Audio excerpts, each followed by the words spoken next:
kelahirannya dengan penuh sukacita, karena Nabi Yesaya pernah berkata, Bapak Ibu, pernah menubuatkan bahwa sebab seorang anak telah lahir untuk kita, seorang putra telah diberikan untuk kita, lambang pemerintahan ada di atas bahunya, dan namanya disebutkan Penasihat Ajaib, Allah yang perkasa, Bapa yang kekal, Raja damai. Dia adalah Yesus Kristus. Ada amin Bapak Ibu? Kita memuji Tuhan, mari kita memuji Tuhan, katakan, mari kita sambut Sang Raja. Haleluya.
Bapak Ibu, kita sungguh bersyukur punya Yesus yang telah datang ke dunia, yang telah rela mengorbankan dirinya untuk kita, Bapak Ibu.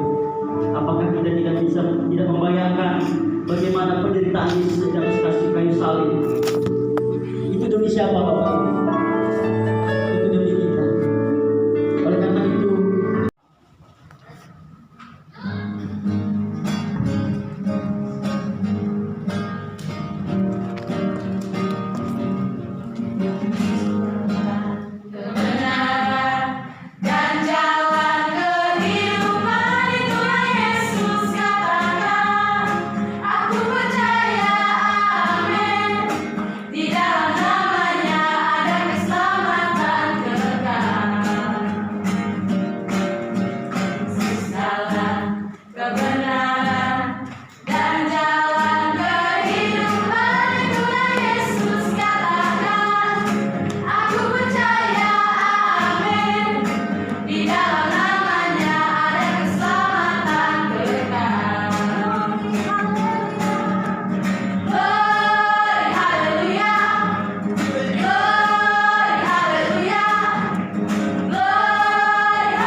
Terima kasih untuk karya-Mu menolong kami sejak awal ibadah ini sampai saat ini. Engkau menolong kami dan menyertai kami juga, dan memberikan kami kemampuan untuk menangkap pesan Tuhan yang disampaikan pagi hari ini.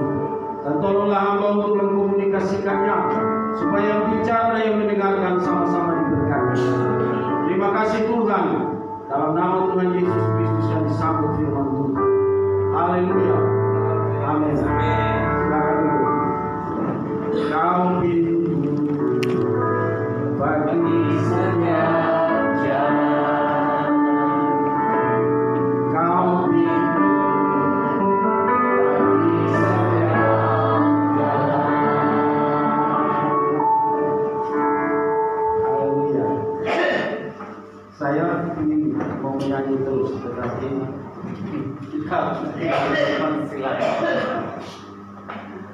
ya, saya suka menyanyi karena dari menyanyi akhirnya menjadi hamba Tuhan.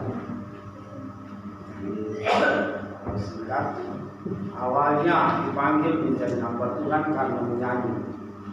Ya, karena menyadari bahwa suara yang diberikan oleh Tuhan itu baik dan indah untuk kita. Jadi dari situlah saya mulai menyanyi dan masuk keluar gereja dan tempat, dan akhirnya terpanggil di sana untuk menjadi hamba Tuhan dan masuk sekolah Alkitab Nusantara. Dan setelah masuk sekolah Alkitab Nusantara tahun 1985 masuk dari tingkat 1 dan mulai menyanyi seperti teman-teman yang tadi. Oke, jadi saya tadi di situ melihat kalian menyanyi, saya merenungkan 20 tahun yang lalu. Saya masih jadi mahasiswa tingkat 1. Dan kami punya grup, vokal grup Insan, dan teman-teman yang main gitar, dan kami yang vokalis, sekarang semua sudah jadi gembala. Waktu itu saya ingat-ingat Pak Donald Song, Pak Dik, Pak David dari Mission MS, dan Pak Wijaya, gembala Bapak Wijaya, Bapak Pendeta Iwan Wijaya yang sering membawa kami keliling-keliling. Jadi dulu mahasiswa tingkat 1 saat itu yang vokal grup itu jarang turun ke pelayanan, karena diprioritaskan hanya untuk menyanyi dari gereja ke gereja, dari pospei ke pospei, sampai di Ampel Gading, sampai keliling Blitar, sampai di Surabaya. Dan kami pernah masuk siaran TVRI stasiun Surabaya untuk memberikan kesaksian dan vokal grup nyanyi di sana. Kalau tidak salah dokumentasinya masih ada di kampus. Jadi saya juga pernah masuk TV. Jadi teman-teman yang menyanyi harap bisa terus menyanyi. Bagi kalian jadi berkat. Amin. Saya hari ini diberkati karena generasi baru sudah tampil. Amin. Oke, itu hal yang pertama saya diberkati. Pagi hari ini juga saya diberkati dengan ibu yang baru. Sudah berapa kali saya melayani di sini, dan hari ini saya datang nuansa baru. Dan saya bilang tadi sama Bapak Gembala, kalau kita tidak berani membuat terobosan, tidak ada perubahan. Memang setiap terobosan dan setiap perubahan itu tentu banyak risiko. Pasti ada risiko di sana. Tapi Tuhan ada bersama kita untuk menyelesaikan tanggung jawab dan terus berkarya. Amin. Terima kasih Bapak Gembala dan Ibu Gembala sudah memberi kesempatan buat saya melayani dan membagi berkat bagi jemaat ini. Saya tidak perlu memperkenalkan nama karena saudara semua banyak sudah kenal saya, pasti tahu saya. Oke, itu hal yang kedua. Pak Togi memberi tema, Bapak Gembala memberi tema kepada saya. Temanya apa ya, saya lupa ya. Ketaatan kepada Allah kunci untuk diberkati. Betul ya Bapak Gembala? Betul. Jadi ketaatan kepada Allah adalah kunci untuk diberkati. Dan saya tadi malam mengikuti prosesi acara pemberkatan nikah keponakan saya di gereja Antekosta Tabernakel di Jaya di Pura sana semalam, dan saya diberkati di sana dari pembicara pengkhotbah Bapak Pendeta Wijaya, berkhotbah untuk keponakan saya yang diberkati semalam. Saya harus jujur mengakuinya Tuhan, dan saya semalam dengar khotbah itu menemplak diri saya dan hati saya. Satu kalimat yang sampai pagi hari ini menggerogoti saya terus itu adalah Pak Wijaya mengatakan begini: kita harus taat sampai daging kita tidak bersuara lagi. Wow, ini kesaksian saya yang luar biasa. Baru semalam terjadi sekitar 6:30 masih khotbah di sana. Dan kalimat itu dilepaskan, saya nangkap pesan itu, dan itu masuk dalam pikiran dan hati saya. Saya bilang, Tuhan benar, terima kasih. Kira-kira malam hari ini saya perlu bertobat lagi.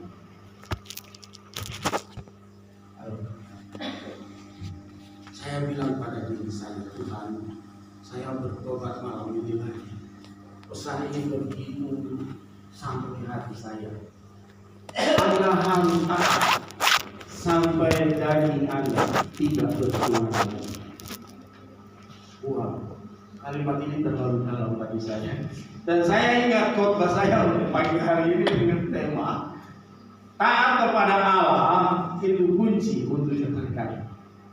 Bagaimana saya bisa diberkati kalau saya tidak taat? Kalau saya taat kepada Allah, berkat apa yang akan saya dapat? Jadi semalam itu benar-benar saya bergumul. Kenapa? Jujur saja saya katakan bahwa ketika saya dulu masih punya sepeda motor, saya tidak terlalu marah-marah di jalan raya. Tuh, dulu saya pakai sepeda motor dengan duit, dengan kemana-mana pelayanan ya naik sepeda motor terus. Tapi ketika saya diberkati Tuhan, punya kendaraan, punya mobil, saya jadi marah-marah di jalan sering. Jujur, ini jujur. Saya tidak tahu saudara mengalami seperti saya atau tidak, saya tidak tahu. Tapi pesan ini saya mau sampaikan bagi kita semua. Sejak semalam saya juga ditegur Tuhan, karena saya ternyata orang yang belum taat, karena daging saya masih sering bersuara. Karena kalau di jalan orang nyerempet mobil, wow, saya sudah melotot. Dan istri di samping bilang, jangan melotot. Kalau orang nyalip di depan, mau marah.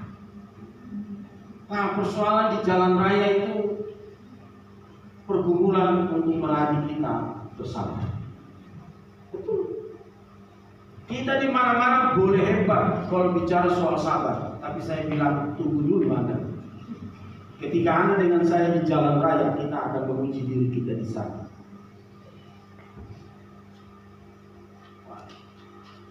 Dari saya semalam itu bertobat, saya bilang Tuhan ampuni saya. Karena ternyata setelah saya evaluasi, daging saya masih bersuara ketika saya di jalan raya dengan mobil. Itu salah satu aspek. Itu salah satu contoh saja bagi kita. Oke, terima kasih Bapak Gembala buat tema yang luar biasa. Karena saya berbicara buat diri saya juga sendiri, dan saya berharap juga Tuhan menolong jemaat Tuhan untuk menerima pesan ini. Saudara tangkap, saudara mengolahnya, dan saudara mengaplikasikannya di dalam hidup saudara. Mari kita melihat Alkitab kita membuka di dalam Injil Matius pasal yang ke-25. Injil Matius pasal yang ke-25. Saya berpikir saudara mendengarkan suara saya lebih jelas ya daripada saya menggunakan ini. Oke? Tanpa mic bisa? Bisa. Puji Tuhan. Saya lebih bebas. Terima kasih. Sorry ya, saya tidak gunakan perangkat Anda. Oke, suara saya cukup keras. Bisa dengar? Puji Tuhan. Mari Matius pasal yang ke-25, perhatikan baik-baik di situ. Ayat ini mungkin kalau bagian ini kita baca, saudara mungkin bertanya apa hubungannya dengan tema. Kalau orang yang suka hamba Tuhan kan, ya pasti ngerti sudah. Oh ini khotbahnya, ini ayatnya, ini tidak nyambung dengan temanya. Saudara tahu itu problem besar yang kita hadapi bagi pembicara khotbah. Kalau khotbah di mana-mana orang kasih tema, terus kemudian juga kasih ayat, saudara baca, saya selalu menghadapi begitu. Saya kadang-kadang bilang kepada istri, "Ma, ini tema dikasih dengan ayat dikasih kontras ya, tidak nyambung ya. Sepertinya kontras, tidak cocok itu." Kadang-kadang sulit sekali bagi seorang pembicara yang merasa berpikir bahwa ayat Alkitab yang diberikan dengan tema yang diberikan tidak sinkron, artinya tidak nyambung. Itu bagaimana kita mengolah kata supaya dua bagian ini bisa sama-sama dan dipahami. Jadi saya harap kalau bagian ini kita baca dan saudara juga punya pemikiran yang sama. Oke, kita lihat dalam Matius pasal 25. Dengan cepat saya akan bacakan karena saya harus menyelesaikan khotbah dalam waktu 20 menit. Lihat ayat yang ke-34. Injil Matius pasal 25 ayat 34. Dan raja itu akan berkata kepada mereka yang di sebelah kanannya, "Mari, hai kamu yang diberkati oleh Bapakku, terimalah kerajaan yang telah disediakan bagimu sejak dunia dijadikan." Ayat 35. "Sebab ketika aku lapar, kamu memberi aku makan. Ketika aku haus, kamu memberi aku minum. Ketika aku seorang asing, kamu memberi aku tumpangan. Ketika aku telanjang, kamu memberi aku pakaian. Ketika aku sakit, kamu melawat aku. Ketika aku di dalam penjara, kamu mengunjungi aku." Oke, sampai di situ. Sampai di situ. Nah, saya mau mengangkat bagian ini untuk nyambung, untuk masukkan di dalam tema bahwa taat kepada Allah adalah kunci untuk diberkati. Kita paham taat kepada Allah itu seperti apa. Saudara pasti tahu juga. Ketaatan mendatangkan berkat. Tapi ketaatan kepada siapa dulu? Dan apa dulu yang harus dilakukan? Dan apa yang dikerjakan dalam konteks pemahaman tentang ketaatan supaya dapat hasilnya yang disebut berkat. Berkat juga seperti apa yang kita inginkan? Berkat apa yang kita akan terima? Berkat seperti apa yang kita mau dan yang akan diberikan kepada kita. Nah, bicara ketaatan semua orang mengerti. Saudara mungkin berpikir begini, aku taat berdoa supaya aku diberkati Tuhan. Well, aku taat menyanyi dan melayani Tuhan supaya aku diberkati Tuhan. Aku taat beribadah setiap minggu, setiap waktu di mana ada ibadah aku hadir supaya aku diberkati Tuhan. Oke. Aku taat memberikan persembahan, persepuluhan, persembahan khusus, persembahan tatangan, persembahan apa saja yang saudara mau memberi, saudara mau menabur, saudara taat melakukannya supaya diberkati. Oke. Saudara taat untuk menjadi pendoa syafaat. Oke. Saudara taat untuk pergi dan memberitakan Injil kemana-mana. Oke.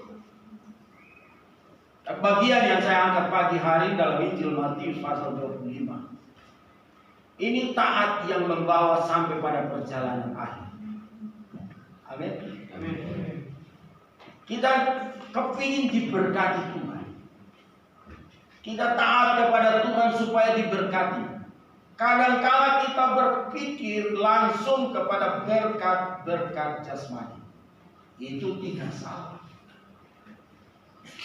Saya taat melayani Tuhan supaya saya diberkati. Dan memang saya diberkati oleh mobil, diberikan kendaraan. Saudara tahu, ketika saya di dalam bis waktu hujan deras, atap bisnya itu bocor. Jadi di dalam saya berusaha untuk berkemas. Karena apa? Tas saya yang bawa pakaian ini kejatuhan. Karena tetesan air. Waduh, saya berusaha harus mengamankan tas saya karena di dalam buku Alkitab, baju-baju semua nanti basah. Saya amankan. Pikiran saya ini bis ini kok nemennya. Hujan basah. Cari tempat duduk yang harus agak kering, mutar sana, mutar sini, maju ke bagian depan.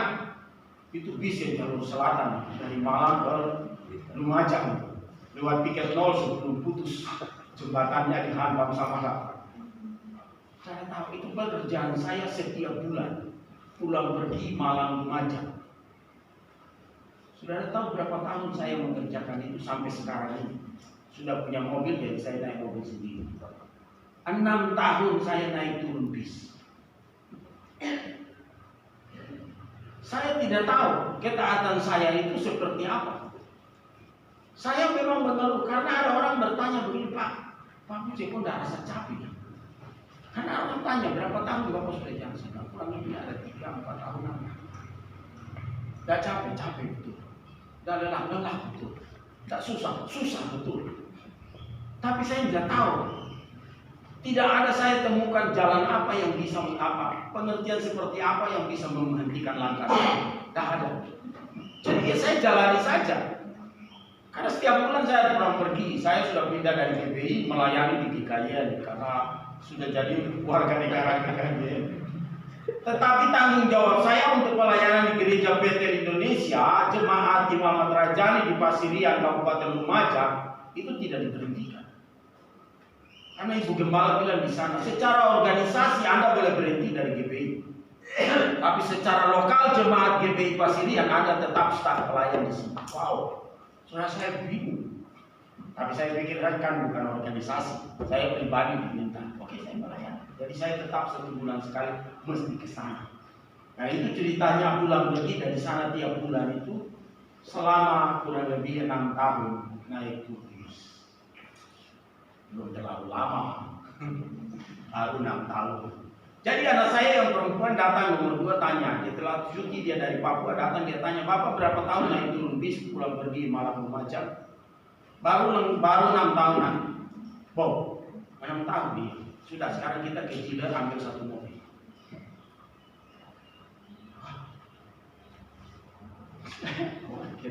Loh, kamu mau beli mobil? Ya sudah kita ambil mobil.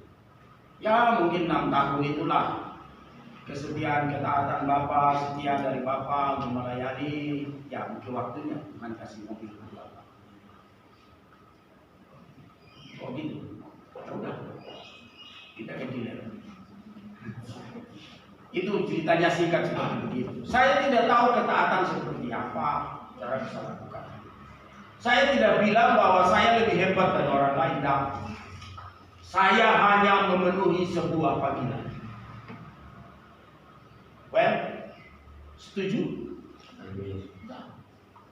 Kita tidak lebih hebat dari orang lain. Ada yang lebih hebat dari kita. Ada yang lebih. Kalau kita susah, kita menderita, ada yang lebih dari kita. Tapi kita harus menjawab seperti saya menjawab pada diri saya. Saya tidak lebih hebat, lebih baik dari orang lain. Saya hanya cuma menyelesaikan sebuah tanggung jawab panggilan. Sebab itu saya siap untuk melakukannya. Meskipun susah naik turun bis. Bawa jatah beras pulang dari Lumajang 1 karung yang 20 kilo itu setiap bulan saya punya jatah. Harus pikul dengan tas pakaian naik turun bis. Saya harus lakukan itu. Hanya tapi ketaatan itu tadi malam ditutur oleh Tuhan. karena daging masih bersuara.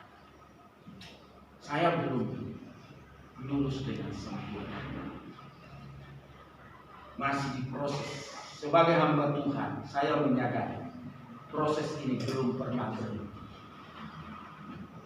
Berbicara di sini ini sebuah kesempatan saja, tapi kita sama-sama diproses.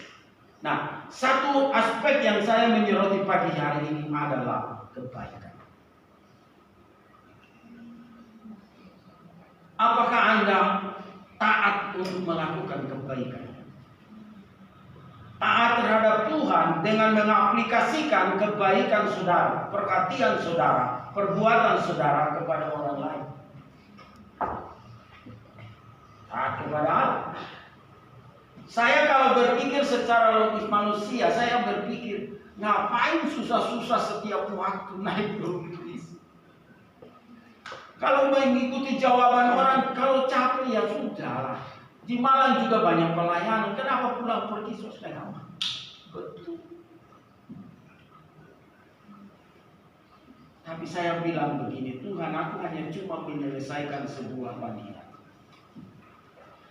Kalau aku dipanggil untuk melayani Tuhan, apapun resiko yang kuhadapi, aku akan jalani.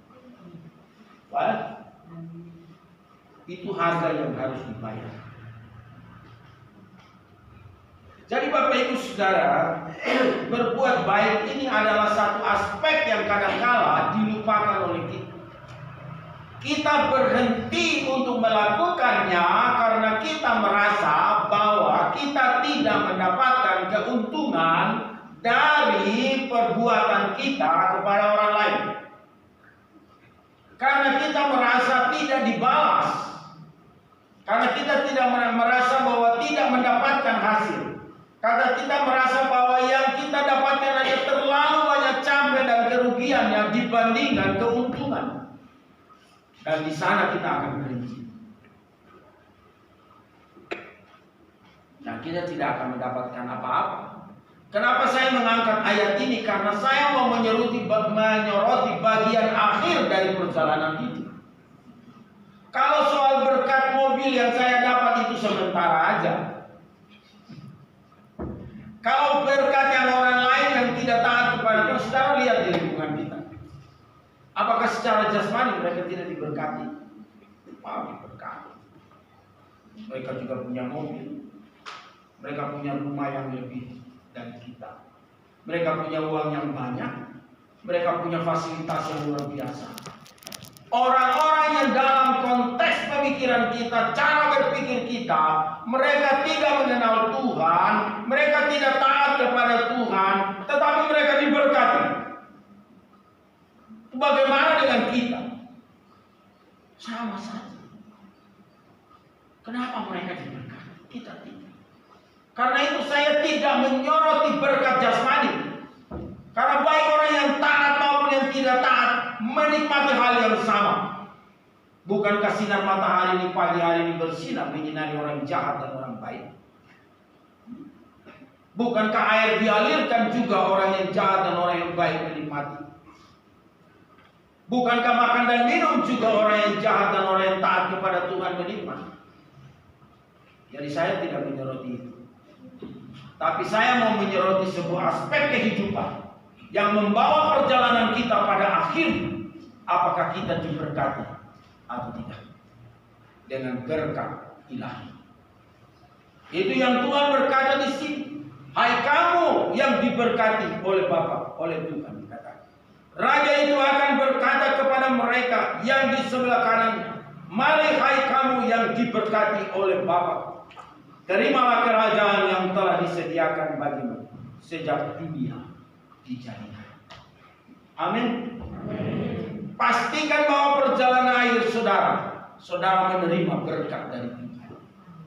Tapi berkat yang Tuhan berikan, berkat ilahi ini, kerajaan ini, bukan karena saudara pendoa syafaat yang hebat, bukan karena saudara taat juga memberi perpuluhan, persembahan, bukan karena saudara taat juga melayani Tuhan seperti saya ataupun yang lain, bukan karena saudara taat juga melayani, memuji, menyanyi, berdoa, beribadah. Tapi aspek ini luar biasa. Taat dalam berbuat baik kepada orang lain. Karena Tuhan bilang, ketika aku lapar, kamu memberi aku makan. Ketika aku telanjang, kamu memberi aku pakaian. Ketika aku dalam penjara, kamu mengunjungi aku. Ketika aku sakit, kamu datang dan melawat dan mendoakan aku. Ketika aku susah, kamu datang dan menghibur. Orang lain bertanya, kapan Tuhan? Saudara baca bagian ini. Kelompok yang lain bertanya, kapan Tuhan kami melihat Engkau? Kapan kami ketemu Engkau lapar, Engkau telanjang, Engkau miskin, Engkau susah, Engkau dalam penjara dan kami melayani? Tuhan berkata, kalau kamu melakukan kepada salah seorang dari hamba-Ku yang paling hina itu, kamu sudah melakukan yang baik. Betul? Ada ayatnya, nanti cari di luar. Sederhana saja. Jadi mereka yang melayani Tuhan, mereka yang berbuat baik, yang selalu memperhatikan, dan itu bukan 1-2 kali.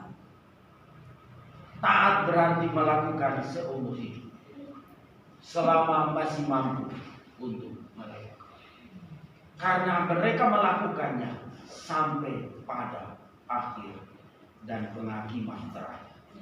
Tuhan berkata, hai kamu yang diberkati oleh Tuhan, terimalah.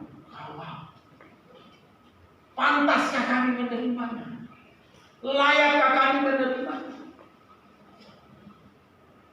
Loh, aku ini tidak tahu berdoa.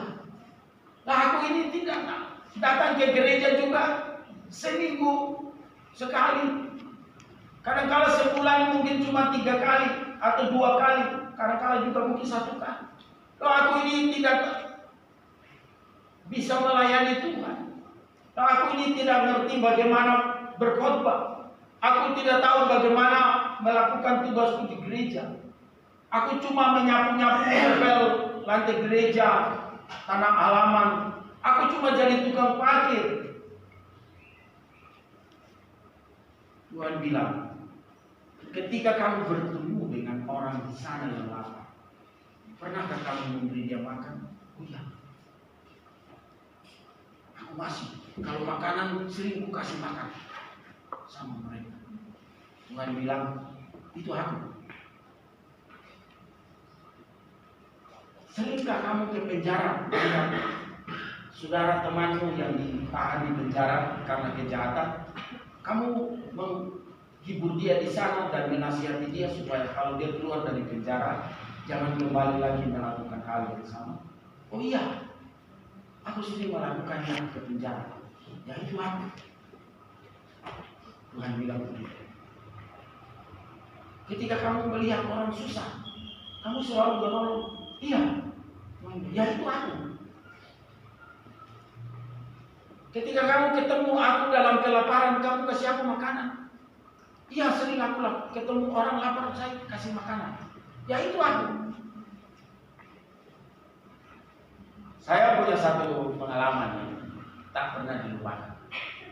Karena saudara tahu setiap bulan saya ke Pasirian itu, saya start pelayanan di LKS, Lembaga Kesejahteraan Sosial Masyarakat di sana. Kami membangun satu LKS yang namanya Pondok Waras, khusus untuk orang-orang spesial.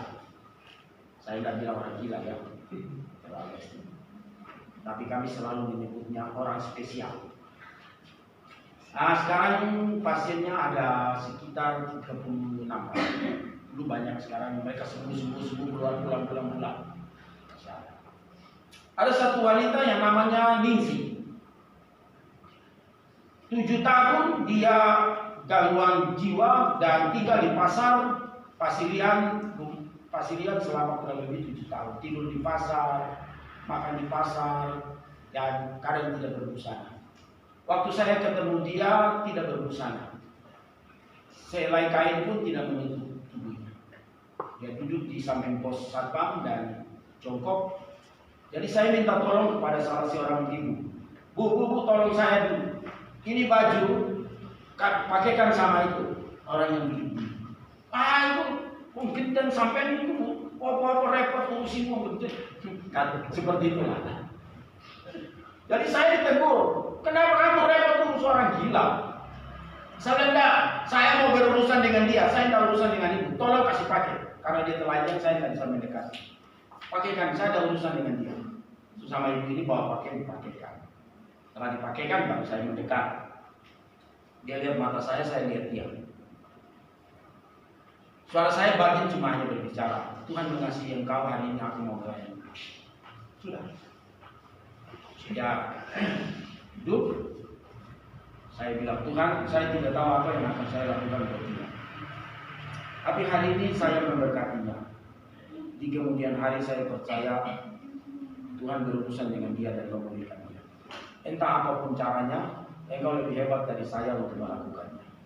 Terima kasih Tuhan, hari ini aku hanya bisa memberi dia pakaian untuk menutupi ketelanjangan. Amin. Sudah saya pergi.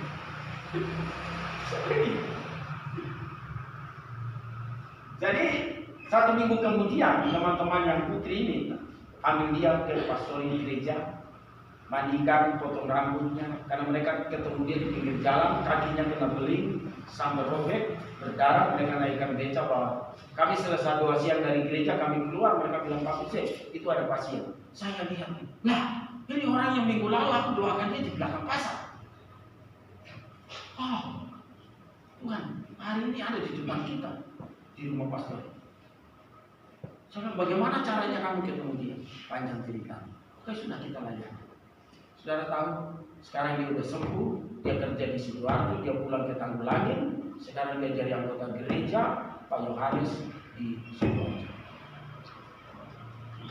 Badannya gemuk, dia ingat semua perjalanan. Kami tahu alamatmu di mana dia tulis, namamu siapa, nama bapakmu, nama ibumu siapa, alamat rumahmu siapa, Tanggulangin Sidoarjo ini. Kita kirim pesan utusan ketemu orang tuanya, dan akhirnya orang tuanya datang dan menjemput dia. Bapaknya pengurus di masjid. Dia bilang, sungguh aku percaya Gusti Allah Yesus itu. Oh anakku, pitung tahun orang waras, iso waras. Itu kesaksian hidup sampai hari ini. Saya tidak tahu apa yang saudara pikirkan tentang orang lain.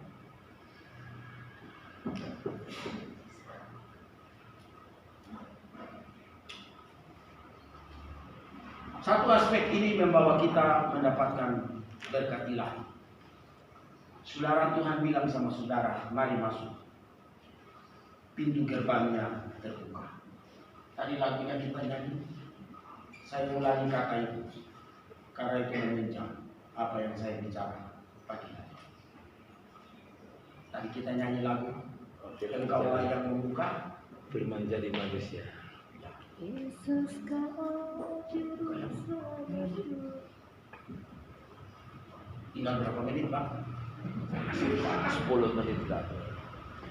Maaf ya, saya orang yang khotbah, saya paling tidak suka, bukan bagi diri saya yang khotbah. Kalau orang bilang, sesuai nilai. Pendeta itu biasanya begitu, tapi jemaat ini kan gak jujur. Tapi bisa proses. Saya tidak mau kalau saudara sudah jenuh. Kita kalau bicara orang sudah jenuh tidak bisa masuk. Dibuang. Jadi saya tidak mau. Saya ingin itu makanan yang paling enak itu saya tanya teman-teman. Makanan paling enak di dunia itu apa? Ini capcay punyai Honda. Apa makanan yang paling kecil? Makanan yang paling enak di dunia itu ketika Anda mau nambah sudah habis. Betul. Kalau itu yang paling enak di dunia. Ketika mau nambah sudah habis. Setuju kan? Ya, khotbah itu mesti begitu. Ketika Anda masih ingin dengar, saya sudah bilang amin. Sudah selesai. Oke, jadi itu. Karena itu Tuhan bilang, kamu terima mereka kaget, kenapa aku dapat bagian dalam kerajaan Allah? Tuhan bilang, ketika aku lapar, engkau beri aku. Loh siapa? Kami tidak ketemu. Ya itu yang di pinggir-pinggir jalan. Ya itu orang-orang yang susah di rumah sakit sana Anda kunjungi. Ya itu orang yang di sana yang nggak waras Anda datang dan kasih dia makan. Saya tuh kasih makan orang yang di pinggir jalan di Pasirian sana. Orang-orang di pasar itu saya masuk itu satu pasar Pasirian itu mereka tahu. Jadi orang ini kalau datang, semua orang-orang yang nggak waras di sini dapat makanan. Mereka tahu persembahan. PK saya gereja itu. Saya lihat ketemu di sana ada yang dulu saya beli nasi makor beli nasi. Nanti ke sana saya nyampai makan. Sudah, saya tinggal pergi. Cuma kasih makan. Tapi saudara muatan kekuatan Tuhan bekerja di dalam sebungkus nasi, suci nasi. Karena itu seperti itu. Amin. Amin. Amin. Amin.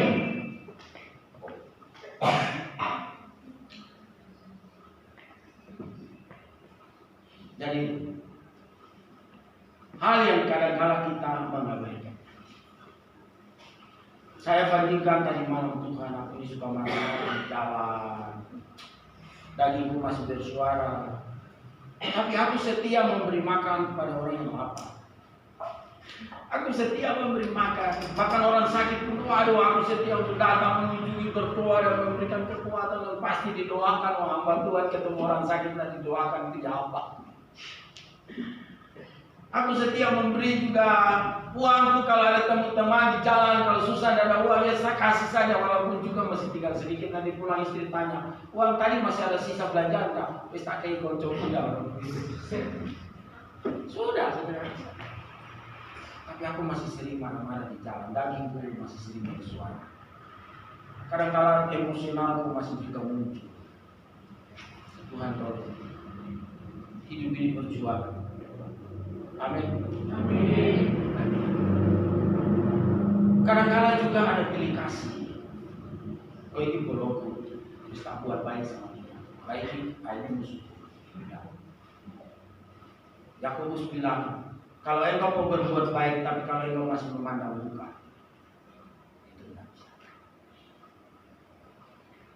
Karena pilih kasih memandang muka, yang datang malaikat kita tidak tahu. Lalu, padahal ini yang lapar yang duduk di depan saudara ini malaikat. Tapi karena saudara pilih kasih, lewat.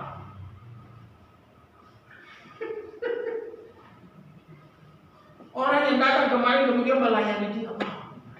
Oh, saudara baru sadar ternyata itu utusan Tuhan, itu malaikat. Saya mau ingatkan saudara, kalau saudara milih-milih orang, yang datang malaikat saudara tidak tahu. Saya tahu ningsi itu malaikat untuk saya. Meskipun dia tidak waras. Tapi itu yang Tuhan hadapkan dengan saya di belakang pasar. Ketika saya gonceng anak saya lagi ekspor cari tukang cukur rambut. Kita dua ketemu tukang cukur, tapi saya lihat ningsi duduk telanjang. Saya tidak tega, saya bawa anak saya pulang. Sambil duduk, Pak kita tidak cukur. Saya tunggu dulu, kamu di rumah, bapak mau kemana? Loh, kenapa bapak buka koper? Punya kakak anak saya perempuan yang pertama kan kerja di Bali. Koper bajunya itu satu di rumah saya. Saya buka kopernya, saya cari pakaian di sana. Ini cocok buat dia, saya bawa. Jadi anak saya, Bapak kenapa bawa pakaian ini? Sudah kamu di sini, Bapak mau pergi ketemu orang tadi di pasar itu yang telanjang itu mau kasih baju buat dia. Oh iya sudah, saya pergi. Dia malaikat penolong untuk saya. Karena dia saya diberkati.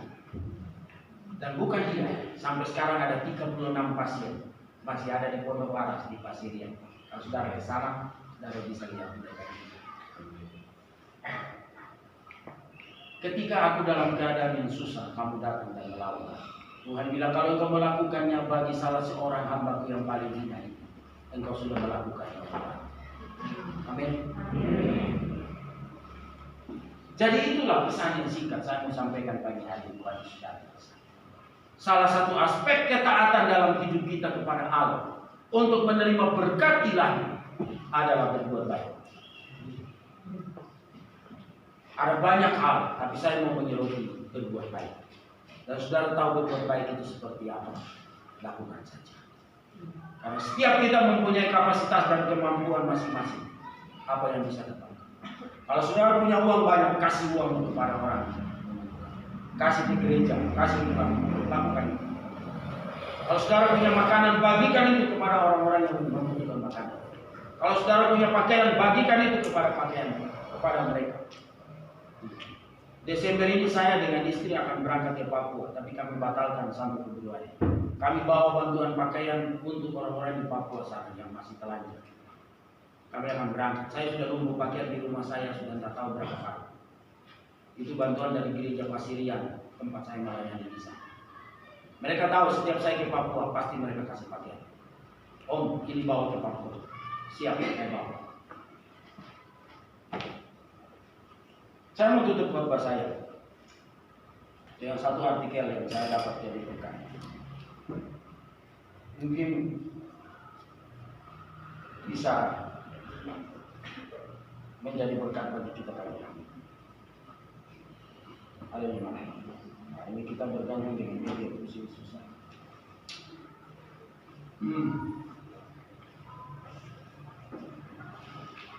Jadi luar biasa Bapak Ibu. Saudara mau diberkati? Saudara taat kepada Tuhan. Taat seperti apa? Taat melakukan kebaikan. Pesan Tuhan pagi hari ini yang saya aspek kehidupan saudara. Saudara ini pasti bisa berbuat baik apa saja saudara bisa lakukan. Ada satu true story. Dan artikel ini bisa diberkat. Bilang begini, ada seorang pria bernama Yankel yang memiliki toko roti di sebuah kota Crown Heights, Jerman. Dia selalu berkata, kamu tahu kenapa aku hidup hari ini? Kamu tahu kenapa aku bisa hidup hari ini? Bahkan nanti ketika Tuhan datang, dia katakan, terimalah kerajaan yang telah disediakan bagimu. Dan Yankel berkata sama orang-orang, kamu tahu kenapa sampai hari ini aku masih hidup? Dia berkata,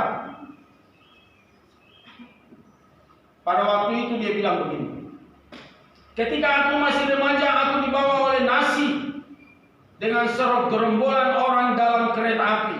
Malam datang dan udara sangat dingin di gerbong itu.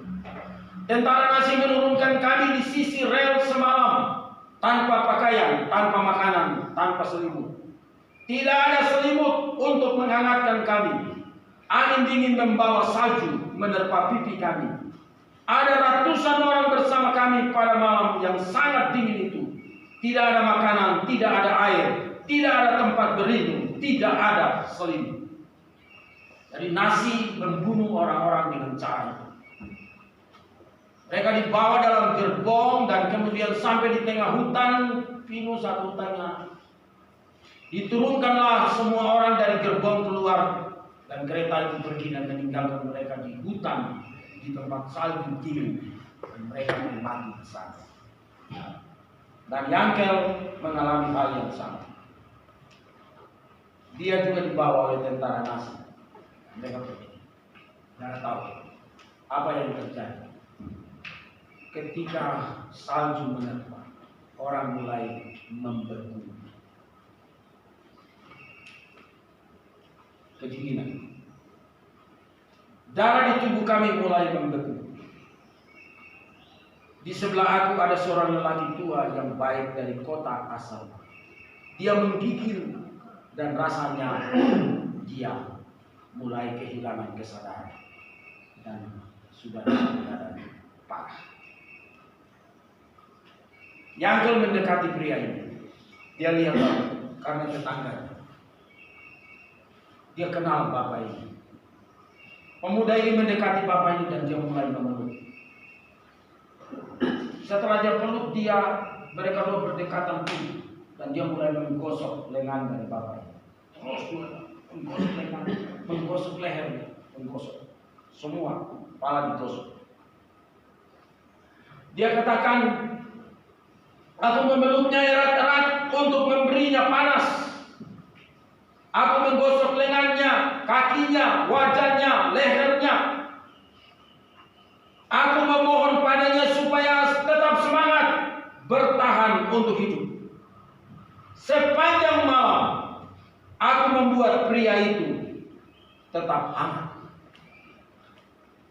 Sepanjang malam anak muda ini sibuk bergerak, menggosok pria tua ini, menggosok lehernya, menggosok kepala, punggungnya, lengannya, terus dan terus berbicara, ayo semangat, semangat, terus bertahan, terus bertahan. Dia katakan, meskipun aku sendiri lelah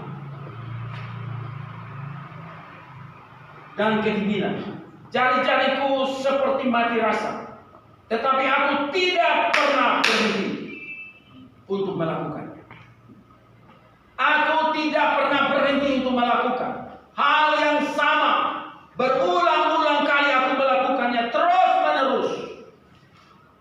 Itu yang disebut ketaatan dalam kesetiaan. Tidak pernah berhenti. Aku berusaha menguatkan dan mengikuti dia. Terus semangat, Pak. Terus semangat. Tetap bertahan diri. Dan aku terus menggosok badannya. Aku membuat dia supaya dia tetap hangat. Sepanjang malam aku membuat pria ini tetap hangat. Jam demi jam berlalu. Akhirnya pagi datang dan matahari mulai bersinar. Aku melihat sekeliling untuk melihat orang lain. Melakukan hal yang sama terus sepanjang malam. Menantikan fajar terbit. Menyingsing. Hanya menunggu fajar. Dan melakukan itu terus menerus. Memberikan semangat, memberikan dorongan. Menggosokkan tangannya, punggung, lengan, dan terus anak muda ini melakukan. Sampai fajar menyingsing. Matahari terbit. Dan kehangatan mulai datang. Dia katakan demikian.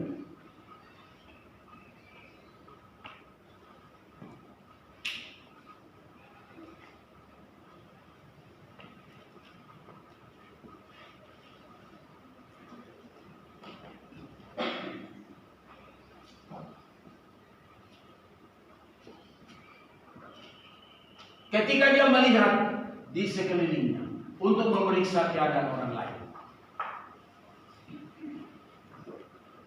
tidak ada seorang pun lagi. Sepi.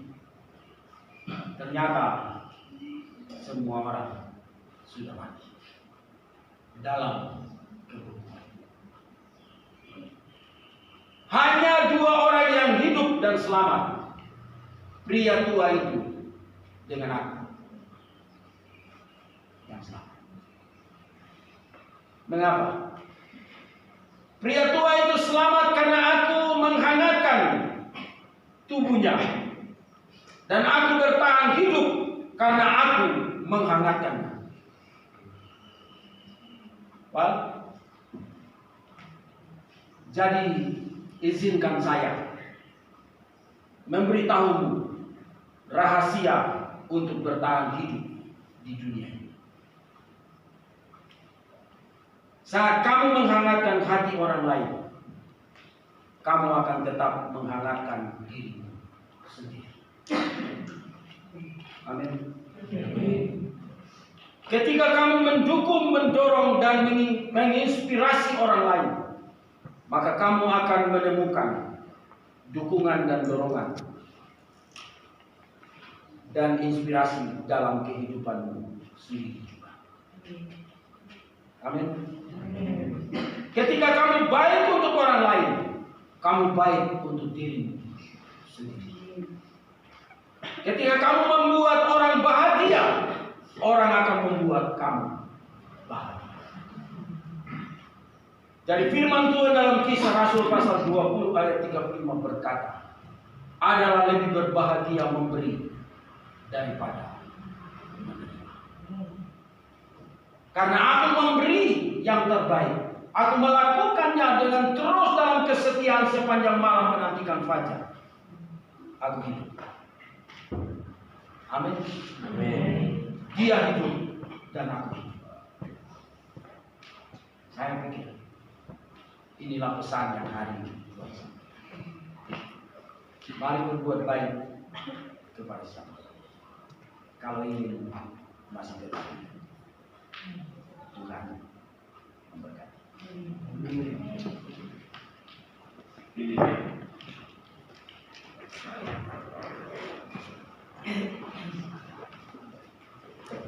Mari kita berdoa. Musik dulu.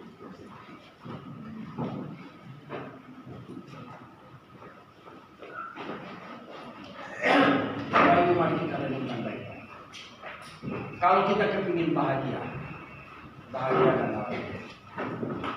Situasi dunia dan keadaan yang kita hadapi sekarang ini ibarat kita di tengah salju yang mencekam. Kedinginan itu bisa datang dan membunuh kita. Situasi di luar ini bisa membunuh saudara. Tapi kalau saudara tetap berbuat baik, saudara tahu Tuhan bertanggung jawab atas itu. Dia akan membela dan akan menolong.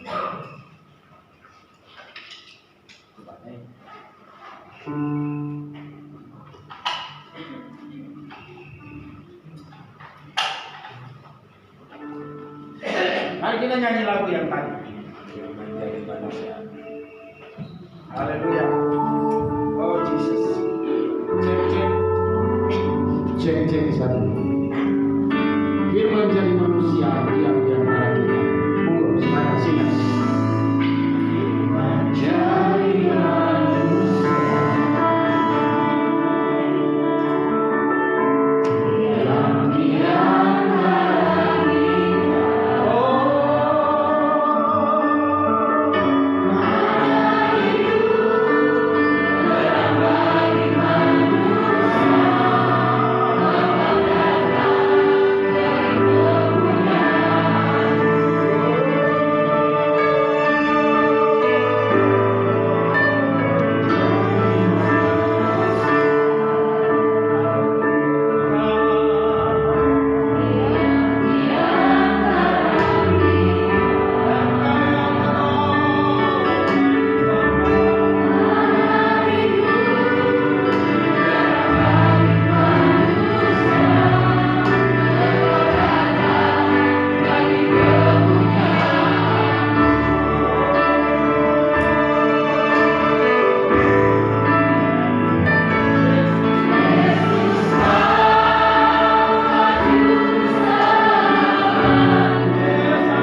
kami memikirkan keberadaan orang lain.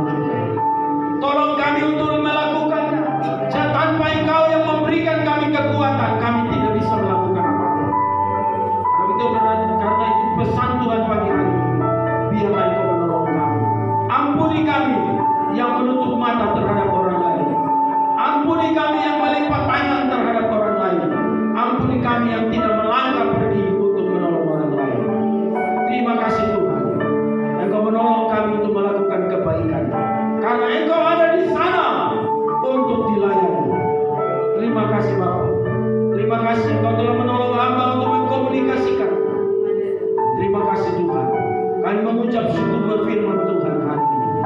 Kiranya firman ini menjadi berkat. Baik yang menyampaikan, yang mendengarkan, sama-sama diberkati. Dalam nama Tuhan Yesus Kristus. Haleluya. Amin. Saya mohon izin kepada jemaat, silakan duduk. Karena saya langsung mau pulang, bukan pulang. Saya harus melanjutkan perjalanan ke tempat resepsi karena mesti didatang lagi. Katanya pakai belangkon. Bagaimana orang Papua pakai belangkon? Terima kasih. Mohon izin ya, saya langsung pulang. Tuhan memberkati. Mantap Ibu. Ibu God bless you. Hari ini.